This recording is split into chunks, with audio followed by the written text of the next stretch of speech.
Welcome dear students, I am Monica Khosla and I am going to teach you lesson number 1 packing part 3. This is the final part of this lesson written by Jerome K. Jerome. जैसे कि बच्चों आपने पहले वाले videos में देखा कि किस तरह से राइटर और उसके दो फ्रेंड्स किसी ट्रिप पर जाने वाले थे और उसके लिए वे लोग पैकिंग कर रहे थे। अब यहाँ पर जेरोम वो पैक कर चुके हैं, कुछ सामान उन्होंने पैक कर लिया है। अब जो उनके दो फ्रेंड्स हैं जॉर्ज एंड हैरिस, उन्होंने ऑफ़र किया कि अब हम लोग पैक करके दिखाएंगे, तो अब जो खाने का सामान है वो वे लोग पैक करें। And now we are starting with the part 3, final part of lesson number 1 packing. They began in a light-hearted spirit, evidently intending to show me how to do it. They, who are they? They are writer's friends George and Harris. Means George and Harris began in a light-hearted spirit. Light-hearted means very cheerfully, बहुत खुशी खुशी उन दोनों ने काम शुरू किया। And evidently का मतलब है क्लियरली, और क्लियरली मतलब साफ तौर पर ये दिख रहा था कि वो मुझे, उनका इंटेंट ये था, उनकी सोच ये थी कि वो मुझे दिखाना चाहते थे हाउ टू डू इट, कि किस तरह से इसको किया जाता है। आई मेड नो कमेंट, मैंने कोई कमेंट नहीं किया, मैं चुप रहा, मैंने कोई टिप्पणी नहीं की। आई ओनली वेटेड, मैंने सिर्फ पेशेंटली वेट किया। वेट मतलब इंतज़ार किया कि अब क्या होगा, अब वो किस तरह से पैक करेंगे। विद द एक्सेप्शन का मतलब होता है ऐसी कोई चीज़ या ऐसा कोई व्यक्ति जो जनरल रूल के अकॉर्डिंग नहीं चलता है। With the exception of George, Harris is the worst packer in the world. George को यदि हम एक एक्सेप्शन तौर पर लेकर चलें, एक अपवाद के तौर पर लेकर चलें, तो हैरिस पूरे वर्ल्ड में सबसे वर्स्ट पैकर हम उसको मान सकते थे। वर्स्ट का मतलब होता है वेरी बैड, बहुत बुरा पैकर था वो। And I looked at the piles of plates and cups and kettles and bottles and jars and pies and stoves and cakes and tomatoes etcetera. अब राइटर यहाँ पर काफ़ी सारी चीज़ों का नाम ले रहे हैं, काफ़ी सारी खाने वाली चीज़ों का, बर्तन का, या उन सभी चीज़ों का नाम ले रहे हैं जो कि उन्होंने पैकिंग में साथ में रखना था। And felt that the thing would soon become exciting, और इन सब चीज़ों को देखकर मुझे यह महसूस हुआ कि मुझे किसको, राइटर को यह महसूस हुआ कि जल्दी ही जो स्थितियां हैं बहुत ही एक्साइटिंग हो जाएंगी, बहुत ही रोचक हो जाएंगी। अब आगे राइटर कह रहे हैं इट डिड यानी कि ये चीज़ हुई। They started with breaking a cup, that was the first thing they did. अब क्या किया उन्होंने, शुरुआत ही उन्होंने एक कप को तोड़ने से की, यानी कि सबसे पहले ही उन्होंने कप तोड़ दिया, और ये सबसे पहला काम था जो उन्होंने किया। They did that just to show you what they could do and to get you interested। अब राइटर आगे क्या कह रहे हैं, एक मजाकिया टोन में वो कह रहे हैं कि उन्होंने ऐसा कुछ किया ये दिखाने के लिए कि वो क्या क्या कर सकते थे, और इससे तुम्हारा जो ध्यान और ज़्यादा उस ओर आकर्षित होगा कि वो क्या करने जा रहे हैं। Then Harris packed the strawberry jam on top of a tomato and squashed it। और फिर हैरिस ने क्या किया, जो स्ट्रॉबेरी जैम की बॉटल को उन्होंने टोमेटो के ऊपर रख दिया, और इससे टोमेटो क्या हो गया, वो कुचला गया। और फिर उनको and they had to pick out the tomato with a teaspoon, फिर उनको उस टमाटर को टीस्पून के साथ निकालना पड़ा। देखिए राइटर बता रहे हैं कि किस तरह से उन्होंने शुरुआत की और वो क्या कर रहे हैं अभी तक। आगे क्या होता है, and then it was George turn and he trod on the butter. अब क्या हुआ, अब आगे जॉर्ज की टर्न थी, जॉर्ज की बारी थी, और उसने क्या किया, वो बटर के ऊपर ही चल पड़ा। बटर के ऊपर ट्रॉड ऑन का मतलब स्टेप्ड ऑन, उसी पे पाँव रख दिया उसने। I didn't say anything, but I came over and sat on the edge of the table and watched them। अब आई कौन है यहाँ पे, आई है राइटर बोलते हैं मैंने उन्हें कुछ नहीं कहा, लेकिन मैं आया और जो टेबल के एज पर, टेबल के किनारे पर मैं बैठ गया और उन्हें देखने लगा। It irritated them more than anything I could have said। और इस बात ने उनको बहुत इरिटेट किया, बहुत परेशान किया। इसके बजाय कि मैं कुछ बोलता, उससे भी ज़्यादा परेशान वो मेरे इस तरह बैठकर देखने से हुए। आई फेल्ट दैट, मैं यह चीज़ महसूस कर सकता था। It made them nervous excited, और इससे वो काफ़ी ज़्यादा नर्वस हो रहे थे, काफ़ी बेचैन हो रहे थे और ज़्यादा बेचैनी में काम कर रहे थे। And they stepped on things, और वो चीज़ों के ऊपर चलने लग गए थे, मतलब एक एक पाँव किसी चीज़ के ऊपर उनका पड़ रहा था। And put things behind them, कोई चीज़ अपने पीछे रख लेते थे। And then couldn't find them, और फिर उनको वो चीज़ नहीं मिलती थी। व्हेन दे वांटेड देम, जब उन्हें उन चीज़ की ज़रूरत होती थी। And they pack the pies at the bottom and put heavy things on top and smash the pies. और फिर उन्होंने क्या किया, जो पाइज होती, जो बिस्किट्स होते नरम से, वो उन्होंने बॉटम में नीचे रख दिए और उसके ऊपर भारी चीज़ें रख दी। अब क्या हुआ, पाइज भी स्मैश हो गई, पाइज भी सारी कुचली गई, पाइज जो बिस्किट थे वो भी सारे कुचले गए, और इस तरह से उनका पैकिंग का काम चल रहा था। They upset salt over everything. And as for the butter, I never saw two men do more with 1 and 2 pence worth of butter in my whole life than they did. They upset salt over everything. अब आगे क्या किया उन्होंने? They upset salt over everything. उन्होंने हर चीज़ के ऊपर salt एक तरह से सॉल्ट छिड़क दिया, मतलब जहाँ उनको सॉल्ट था वो सॉल्ट की शीशी लुढ़क गई और सब चीज़ों पर नमक पड़ गया। And as for the butter, और क्या हुआ, जो बटर मक्खन, राइटर बोलते हैं मैंने कभी भी 2 आदमियों को एक 1 and 2 pence, ये एक करेंसी का बता रहे हैं कि 1.5 pence का वो जो बटर था, मैंने अपनी पूरी ज़िंदगी में मैंने 2 आदमियों को इस बटर के साथ इतना कुछ करते नहीं देखा जितना उस समय देखा। अब यहाँ राइटर मजाक उड़ा रहे हैं एक तरीके से। After George had caught it off his slipper, they tried to put it in the kettle. अब आपको अभी बताया था कि उसने पाँव रख दिया था बटर के ऊपर जॉर्ज ने।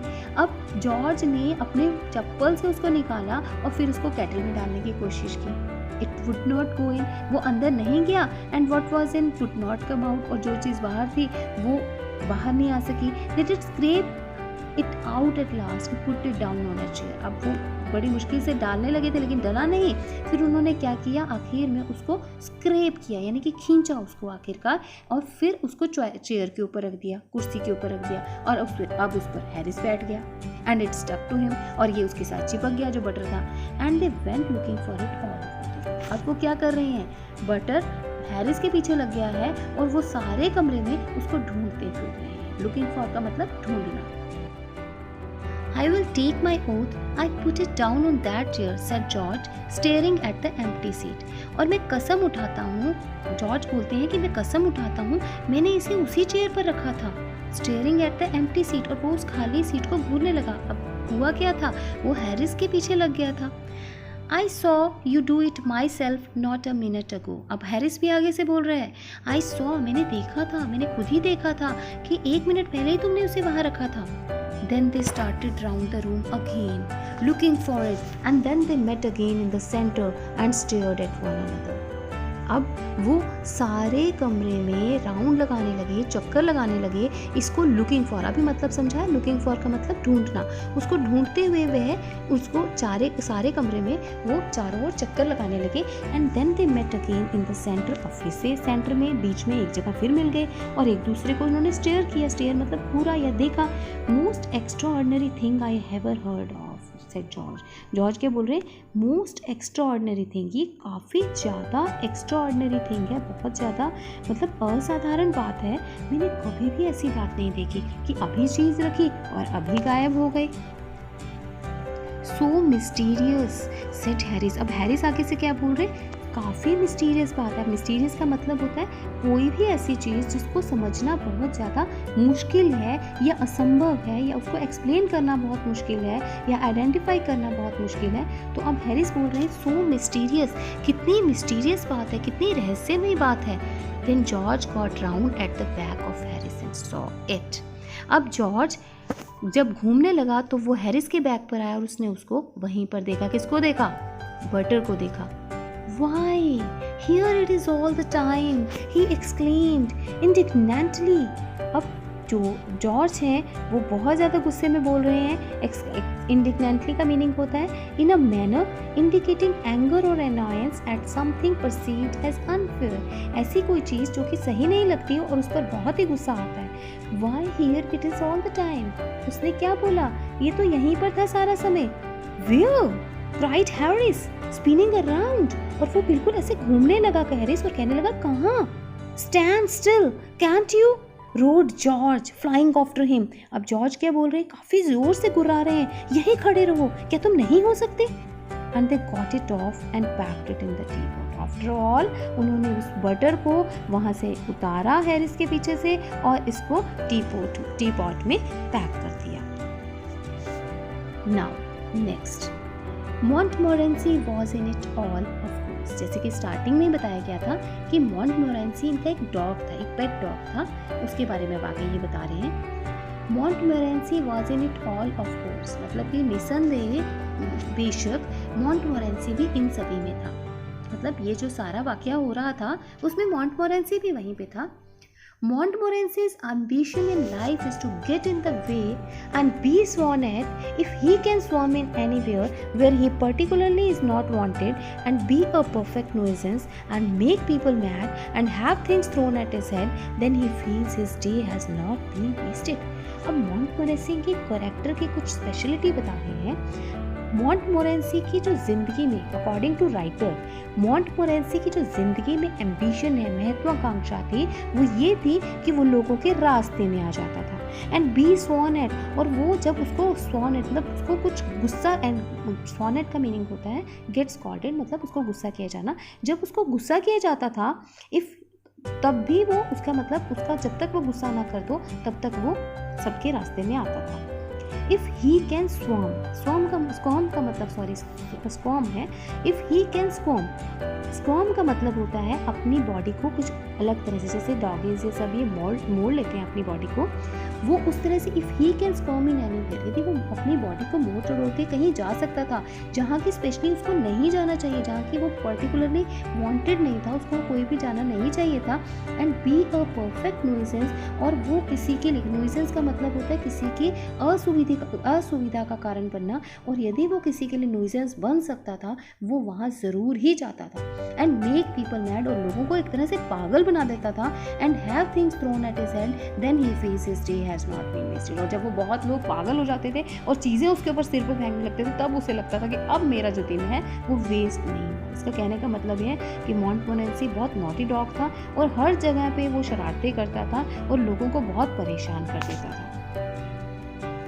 To get somebody to stumble over him and curse him steadily for an hour is his highest aim and object, and when he has succeeded in accomplishing this, his conceit becomes quite unbearable.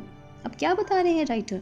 To get somebody to stumble over him, यदि कोई उसके ऊपर stumble मतलब लड़खड़ा कर कोई गिर जाए, जैसे कोई बीच में कोई रुकावट आ जाए और उससे कोई चीज़, कोई इंसान गिर जाए या कोई चीज़ गिर जाए तो उसे हम कहते हैं स्टम्बल, लड़खड़ा कर गिरना। तो यदि उसके ऊपर, यदि वो बीच में आ जाए और कोई इंसान उसके ऊपर से गिर जाए और फिर उसे कर्स करे, उसे गालियाँ निकाले, उसे गुस्सा करे स्टडली फॉर एन आवर, 1 घंटा यदि उसको गुस्सा करे, तब उसको लगता था ये मेरा हाईएस्ट एम है, ये मेरा टारगेट है, ये मेरा उद्देश्य है। मतलब उसको राइटर के अकॉर्डिंग, ये राइटर सब कुछ परसीव कर रहे हैं, मॉन्टमोरेंसी से ये बात बोली नहीं है, राइटर ये बात परसीव कर रहे हैं कि उसका जो हाईएस्ट एम था, मतलब उनको लगता था कि उसका जो एम था, उद्देश्य था, वो यही था कि वो लोगों को तंग करता था। And when he has succeeded in accomplishing this, और जब वो इस काम को पूरा करने में सक्सीड हो जाता था, सफल हो जाता था, उसका जो अपने आप में जो गर्व था वो असहनीय हो जाता था, अनबियरेबल हो जाता था। ही केम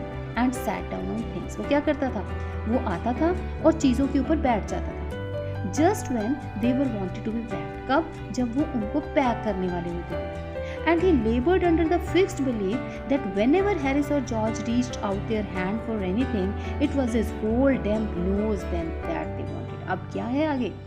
वो बड़ी मेहनत करता था, उसको मन में ये विश्वास था कि जब भी हैरिस और जॉर्ज उनका हाथ किसी चीज़ को पकड़ने के लिए, कोई उन्होंने पैक करना होता था किसी चीज़ के लिए, वो हाथ बढ़ाते थे, ये उसकी जो ठंडी गीली नाक उसको टच करना, मतलब उसकी नाक ही बीच में आ जाती थी, दैट दे वांटेड, और वो उसको लगता था मेरी नाक को ही ये पकड़ना चाहते हैं, मेरी नाक को ही लेना चाहते हैं, इसलिए वो बार बार बीच में अपनी नाक को सकता था।